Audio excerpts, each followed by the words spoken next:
Welcome back to our second episode. In this episode, we're going to talk much and depth much into the budget documents because we already spoken about the process. So we now want to know and understand the documents that are involved in it and the timelines. When does this document come and perhaps they look into the details of this or explain why these documents are necessary. And we are doing this in two parts. So this episode, we're going to do two-part in this. So welcome, Osedo. Thank you very much, Kelly. And so as I'd mentioned, and this is quite exciting, such conversations, because budgeting is an interesting topic. And not just because of being a fiscal analyst, but because of the importance it carries in the welfare of the people. When you see things going wrong and programs are not being implemented, then you'd realize or you'd appreciate that there's something that was not done right during the planning and budgeting process. And if you see people struggling with basic things like health, like in the environment, you find there's a county that cannot collect garbage. You realize that people are still not getting sufficient water supply. So you realize that, there are things that were not prioritized. So as you've mentioned, so budgeting has various documents. And I'd also mentioned that it starts on the 1st of July to 30th of June. I think that needs to be very clear. Sure. So what is the first point, or what's the first document that comes out? So in the first quarter, that is when we start the financial year. So around August, and we shall see the exact date, which is about 30th of August, because we are now talking about the documents and when we expect them. So by 30th of August, we expect that the CEC in charge of finance and economic planning at the county level would send a circular to all the departments, alerting them that now we need to start preparing our budgets, okay? But then, let me not go into that before I address the long vision of budgeting and planning. So I had mentioned 3 10-year plans. These are documents. So we have the sector plans.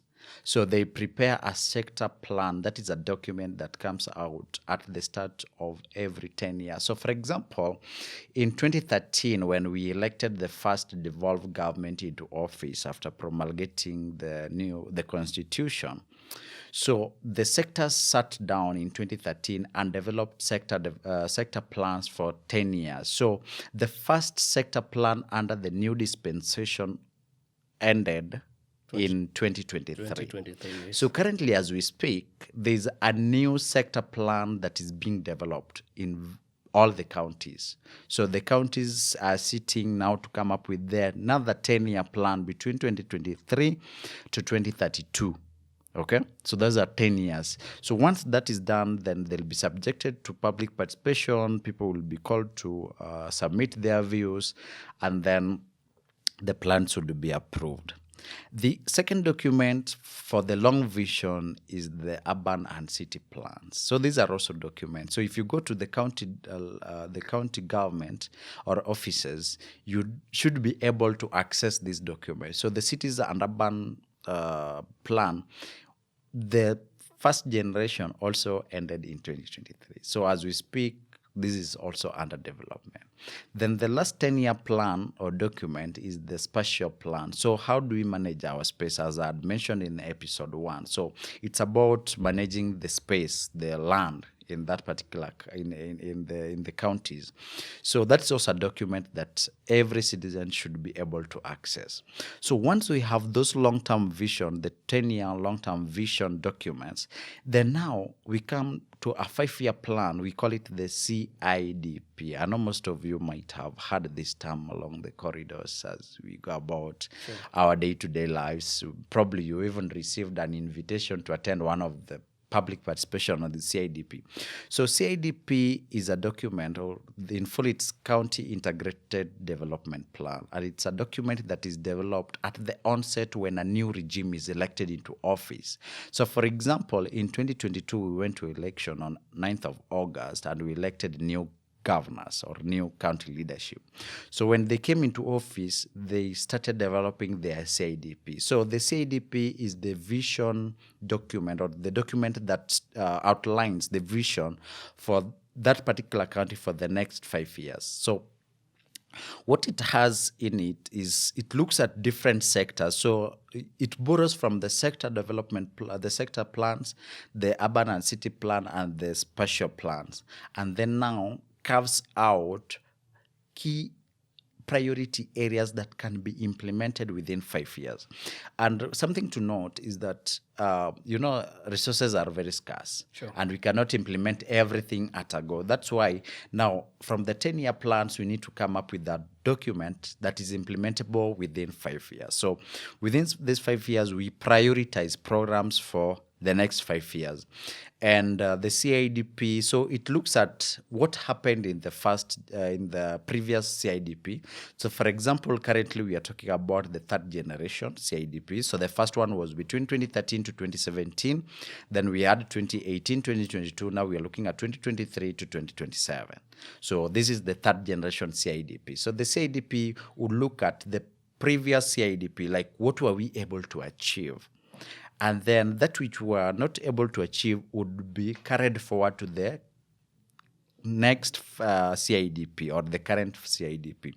And then also remember, when we elect leaders into office, these people campaign, and when they campaign, they make promises. So their promissory note is what we are calling their manifestos. Yes. So in their manifestos, they also have identified areas or programs that they would focus on for the next 5 years that they would be in office. So the CIDP also takes a section of those manifestos and put them into development programs that can be funded. So in the CIDP, you'll find programs that have come, maybe that were carried out because they were not implemented in the previous one. And then you'd also find the governor's manifesto, part of it in the CIDP, not in totality, because development for a county, I would expect that what is in the CIDP and what the governor envisions would kind of be similar, because it's one county, so they should not be quite different. And most governors also develop their manifestos with the people. So, like, what would you want me to do for you The when I get the priorities of citizens. Exactly, when I get into yes. office. So you'll find that the governors and manifestos and the priorities for the citizens are more aligned in most counties. So once the CIDP is developed, then now we come to the annual process, because now CIDP has five sections. So we have year 1, year 2, year 3, year 4, and year 5. So we'll pick the first year and say in the first year, which is for this current CIDP, the third generation is 23-24. So we'll say that for the financial year 23-24, these are the priority programs that we shall be implementing for the next 1 year. So once that is done, then now we get into the budgeting process, because the last planning document is the annual development plan, as we shall see, but then it comes at the second quarter of the year. Okay, just towards the end of the first quarter of the year. So once the circular comes from the Department of Economic Planning or the ministry, then now the departments sit to prioritize, and then now they develop the annual development plan. So the annual development plan would collect priority programs from all the departments and put it together in a document. And it normally comes out around September, October, but the law states that by 21st of October, it should be approved by the assembly. So the public participation, the consideration of views from citizens and everything should happen until the 21st of October. So once that is done, then the ADP as the first critical and the last planning document is approved and is published for execution. So just to note and emphasize is we have the 10 years plans. Yes. Then The 5 years, 5 years, which is the CIDP, and then we have the 1 year 1 year. plan, which is the annual development So all plan. these have to speak to each other. Exactly. So In a manner that you extracting this one annual Yes. from the 5 from the year, CIDP, yes. then the 5 year From the 10 year. Absolutely. Actually, Interesting. and one thing that I think for citizen we need to put a lot of emphasis on is the need for concurrence, that consistency. If there was a priority program in the sector plans, I would like to see that reflected in the annual plan. That most of the time is not the case. Most of the time you'll find that there's a program that was in the 10 year, but it's not in the 5 year and it's not in the 1 year. And that becomes a problem, and that's something that I think as citizens we need to follow through. And that's why I said every budget document is important, because that is where now you shall see the development priority for the county.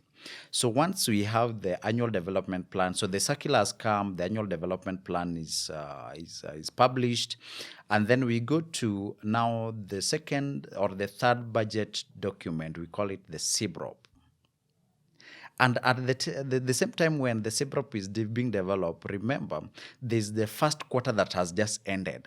So the first quarter is between July and September, the 3 months. So by 31st of October, we expect the first implementation report to be published. The first quarter. Yes, the first quarter implementation report. So as we expect the CBROP to be published and subjected to public participation, we're also expecting the first quarter implementation report to be published.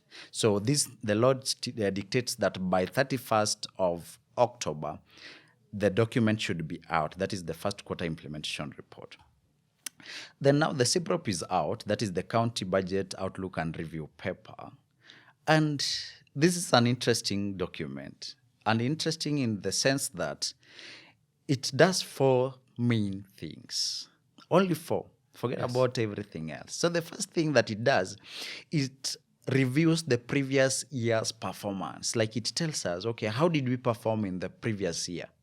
Were we able to achieve all that we had planned to achieve? Did we implement all the activities or the programs? So it reviews. So the first, I normally say 3 P's and 1 C.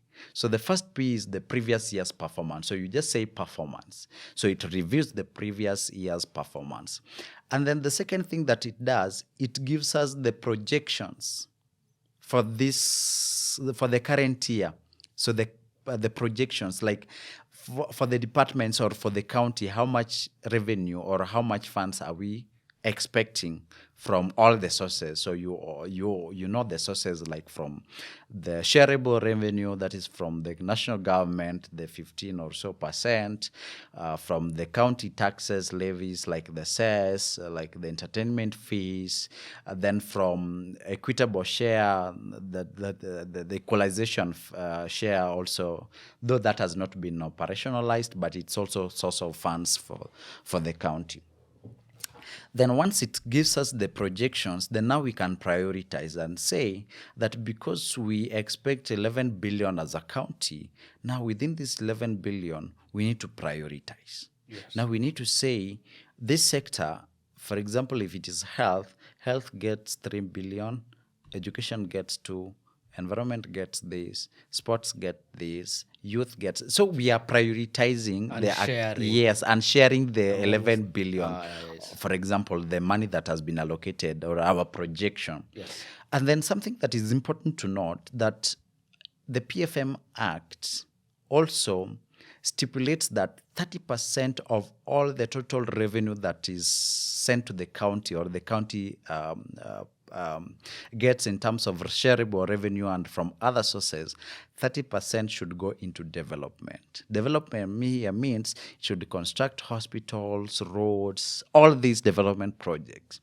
Then 70% should be spent on recurrent. So this is where salaries are paid.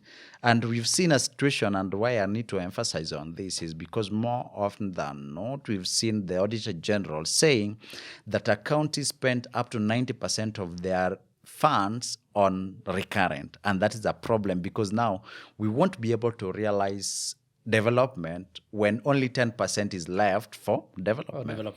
So I think there has been a serious violation violation of the law in that aspect, and that's something that we need to strengthen even as we demand for accountability and transparency in the utilization of our public resources. So once we have the priority set as the third C, and then the 1C, the third P, I mean, the 1C is the ceiling.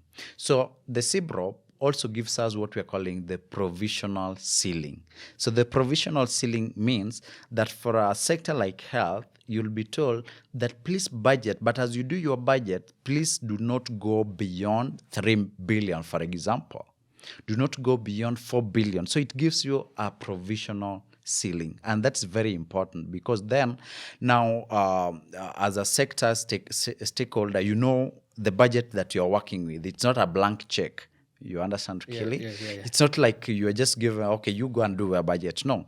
The not an open bill. No, it's not an open bill. So you'll be told, please do your budgets, but work within these limits. Sure. So that is provisional. And please, you need to note the word provisional because it has a lot of weight. We shall see in the next, as we discuss the next document.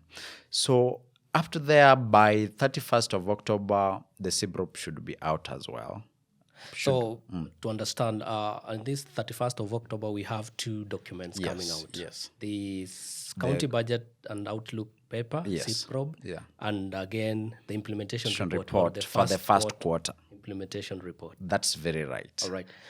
What does this implementation report perhaps entail? So the implementation report, this gives us an analysis of how the county has performed in terms of burning the money that we sent to them. So if we had realized, for example, because the exchequer disbursements happen, okay, the law requires that it should happen monthly, but I think every 2 months they should be getting something. I know there has been a delay because of very many challenges that we are facing as a country. Sure. But then within the 3 months, the county should report back to us, and this is normally done through the control of budget. So the control of budget would sit with the county and look at how much have you been able to spend within these 3 months, and then on what areas or on what activities have you spent on them. So that would be compiled into an implementation report. And it's also very critical because then you'd be able to see if there are delays, because you'd expect, for example, if it was a project, projects are funded through what we are calling, or are paid through certificates. So if it was a construction of a 30-kilometer road, then you'd expect that maybe in the first 3 months, they shall have done like 30%. You understand? Sure. So you can 10 kilometers. Yeah, of 10 kilometers. You understand? So so that we are on course with the project. So as citizens, we need to look at the implementation reports and see whether there are projects that are lagging behind or those that needs more attention, so that at the end of the financial year, we can come back and report that we were able to achieve 99% burn rate, or what we are calling absorption rate. Yes, because we've seen scenarios where a sector would be asking for more money, but if you look at their burn rate or the absorption rate, it's only 60 or 50%. So as a fiscal analyst, I would be very hesitant to release more funds to them because you are not able to absorb. So why should I give you more? So you should be able to demonstrate, and we can only be able to understand this if we are able to analyze the budgets, the budget implementation reports, and see the first quarter is ending in September. So how much have you been able to achieve within the 3 months? What are the delays? Where has all these monies gone to? Are they priority programs? Are you implementing your budgets, or you are spending money on things that were not in the budget? Because we've also realized that there are some scenarios where a county would spend money outside the budget. Like the budget is there, they have done, but when money hits the account, it's directed into something else that was not priority at that point. So that would then disenfranchise the citizen, because these were your priorities. So if your priorities are not prioritized or not implemented, then it means that at the end of the financial year, you'll end up with programs that are not implemented. So if it was a road, it would not have been completed by the end of the financial year because other things took precedence. Sure. So by end of October, we expect those two to be out. And then now, November, a lot of the implementation is happening. And then when it comes to December, on the 31st of December of every year, the audit reports are normally published. So the Auditor General would now say, because the financial year ends on 30th of June, then they are given 6 months to go and do their reports and publish. So for example, currently we are in March of 2024. Yes. So the audit reports for the financial year 2022-2023 were released when? In December of 2023. 6 months after the year ended. Yes? Yes. And then for this year, when the year 2023-2024 ends in 30th of June this year, then by 31st of December this year, we would expect to see the audit reports for this financial year. So that's how it happens. So they normally have 6 months to publish that. And then, so by 31st of December, all the audit reports for both national and counties should be published. And I really want to say that the auditor has been doing some good job on that. Though there were delays, but we understand. I think most of the reports there are updated, like they are the latest, so you can be able to see how your county has performed in terms of spending your money that you give to the government. Absolutely. So it means the implementation report, sorry to take you back, yes, but I think it's necessary that we understand that it's produced by this controller of budgets. Yes, produces the quarterly implementation reports. Yes, and Auditor General produces or releases the audit report, the annual audit reports. That's very correct. All right. Yeah. And for the control of budget reports or the implementation report, it takes 1 month. 1 month, yes. They have 1 month after the end of the quarter. Of the first quarter. Yes, they have 1 month to release the quarterly implementation report. And then Auditor General has 6 months because she's a lady, so she's doing like 1 year. Both ladies. Yes, yeah, but they are both ladies. Yeah. So okay. They are doing, for the auditor, they are doing the 1 year. Yes. For the controller, they are doing the quarterly. Amazing. So what in a short while, can we talk about the Auditor General's report, just a glimpse of it, so that in the next part of this episode, maybe we delve into much or why it's important we need these the audit reports and how a citizen we can use these reports. True. So the audit reports are quite interesting reports. And I think this is one report that I would urge all citizens to look at. Now, the audit reports normally have what we are calling opinions. So the Auditor General would come and assess how you've spent the resources that you are entrusted with by the citizens and give an opinion.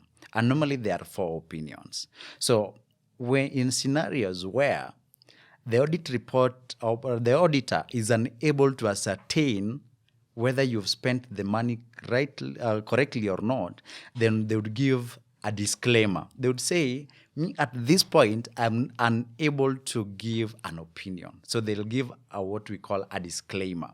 I give up. I give up. The documents are not forthcoming. Like it's just a lot of problems. So probably she could not get all the documents that she had requested for. Everything is not adding up. Yes. So they'll say now, I cannot give an opinion. So they give a disclaimer. Then there's a second opinion, we call it adverse. So an adverse opinion would say, yeah, I saw your documents, or I saw your financial reports, but then you the documents that you presented does not give me a true picture of how you spent the money. So I'm not certain that you prudently utilize the resources that you are given. So that is where, and they'll always give an explanation. Probably there's a contract that was given. I was not able to see, as the auditor was not able to see the documents for this contract. I could not ascertain how much was paid, how much is pending. So I'm not certain that you used public resources in the right way. So they'll give you as an adverse opinion. Then the third one is qualified opinion. So a qualified opinion means that, yeah, your books look a bit good. They are not so good, but they are somewhere. They are somewhere. We can trace the shilling where it went to, but we are still not very certain that everything that you are given was prudently used. So they'll give you, they are satisfied with the reports that you gave them, the financial report. They are satisfied with the management reports that you gave them, but there are still gaps in how you utilized the public resources. So they'll give you what we're calling the qualified opinion. So they have a few they have a doubts few issues that still doubts. need to be strengthened, and mostly they are normally systematic. So you'll realize maybe probably how the county manages the imprest, how the tendering process is conducted. Like, there are systematic things that can be rectified, and normally they also give you like recommendations. So it also has a recommendation in the report. And then lastly is the unqualified opinion, and this is like a clean bill of health. The auditor will tell you, from the financial reports that you presented, the management report that you gave us, the explanation and the meetings that we've had, we are satisfied that all the monies that you are sent to you were prudently used. And I will tell you, in the history of devolution, there are not more than 5 institutions that have, counties that have, actually I think maybe 2 or 3. Wow. 11 years later. Yes, 11 years later. I remember there was Makueni, and then Nyandarua, and then a few other county assemblies, because now the auditor audits both the executive and the county assemblies.